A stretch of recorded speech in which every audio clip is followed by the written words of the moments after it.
presented by Lychee Music Bhojpuri।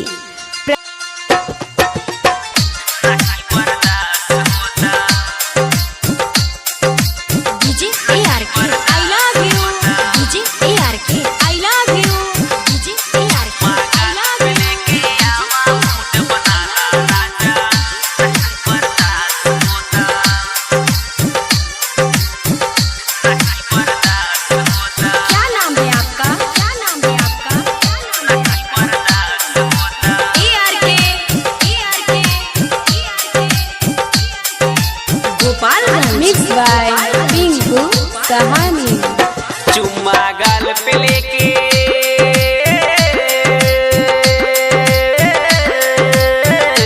चुम्मा गाल पे लेके आवा मूड बनाला राजा, नहीं बर्दाश्त होता तनिका रिस्क उठा के हमसे मिले आवा राजा, नहीं बर्दाश्त होता।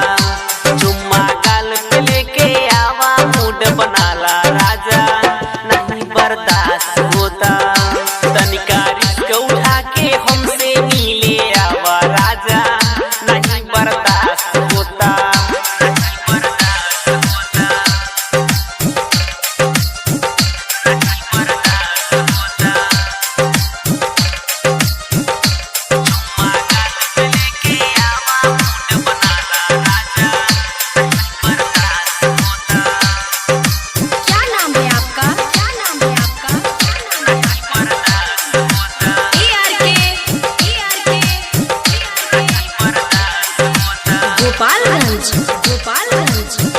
अब तो अकेले हम लागे नहीं मनवा, असुल बनो में कराला तू गमनवा।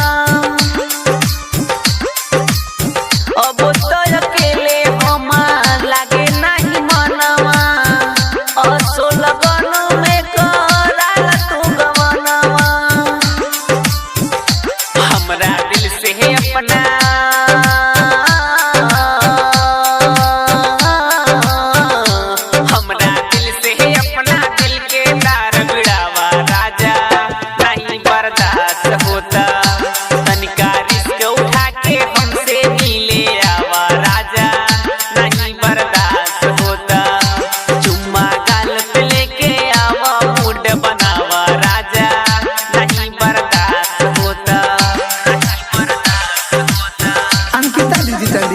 स्टूडियो कैंपियरगंज गोरखपुर।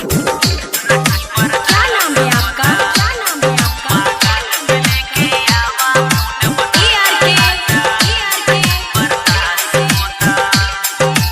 गोपालगंज गोपालगंज विपिन बलमुआ अकेले ना रहाला, सखिया सहेली